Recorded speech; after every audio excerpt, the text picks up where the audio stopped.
আসসালামু আলাইকুম, সবাইকে স্বাগতম। আজকের ভিডিওতে আমরা কথা বলবো এমন এক মুহূর্তের যখন ইতিহাস লেখা হচ্ছে বিশ্বের সবচেয়ে বড় সৌন্দর্য প্রতিযোগিতার মঞ্চে। 2025 সালের ৭৪তম মিস ইউনিভার্স প্রতিযোগিতায় প্রথমবারের মতো ফিলিস্তিন থেকে অংশ নিতে যাচ্ছেন ২৭ বছর বয়সী মডেল ও মানবাধিকার কর্মী নাহিন আইয়ুব। তিনি 2022 সালে মিস প্যালেস্টাইন খেতাব জয় করেছিলেন। শুধু তাই নয়, তিনি সোশ্যাল মিডিয়াতে ফিলিস্তিনি জনগণের কণ্ঠস্বর তুলে ধরছেন, আর তার বক্তব্যে লেগে থাকে মানবিক শক্তির ঢেউ।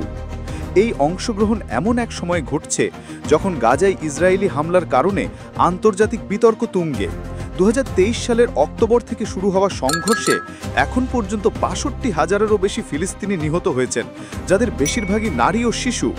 এই পরিস্থিতি এতই মর্মান্তিক যে বিশ্ববাসী ফিলিস্তিন রাষ্ট্রকে স্বীকৃতি দিতে আরও একযুগে ডাকছেন।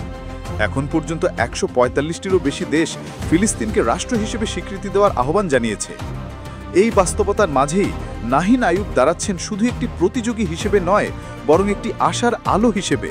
তিনি প্রতিনিধিত্ব করছেন প্রতিটি নারী ও শিশুর, যাদের সংগ্রাম, শক্তি আর সাহস বিশ্বকে নাড়িয়ে দিচ্ছে। সম্প্রতি ইনস্টাগ্রামে নাহিন আইয়ুব লিখেছেন, আমি প্রতিটি ফিলিস্তিনি নারী ও শিশুর প্রতিনিধিত্ব করছি, যাদের শক্তি পুরো বিশ্বের দেখা উচিত। এই বার্তাই আজ বিশ্বের কোটি মানুষের হৃদয় পৌঁছে যাচ্ছে। মিস ইউনিভার্স মঞ্চে দাঁড়িয়ে তিনি শুধু সৌন্দর্য নয়, বরং সাহস, মানবিকতা আর ইতিহাসের এক ভিন্ন অধ্যায় তুলে ধরবেন। বন্ধুরা, এটি কেবল একটি সৌন্দর্য প্রতিযোগিতা নয়, এটি একটি প্রতীক, একটি সংগ্রামের মঞ্চ। যদি আপনিও বিশ্বাস করেন যে প্রতিটি মানুষের কণ্ঠস্বর গুরুত্বপূর্ণ, তবে এই ভিডিওটি লাইক দিন, শেয়ার করুন এবং আমাদের চ্যানেলটি সাবস্ক্রাইব করুন। কমেন্টে জানিয়ে দিন আপনার মতে নাহিন আইয়ুবের এই ঐতিহাসিক অংশগ্রহণ আমাদের জন্য কী শিক্ষা বয়ে আনে। আমরা আবার মিলব নতুন আলোচনায়।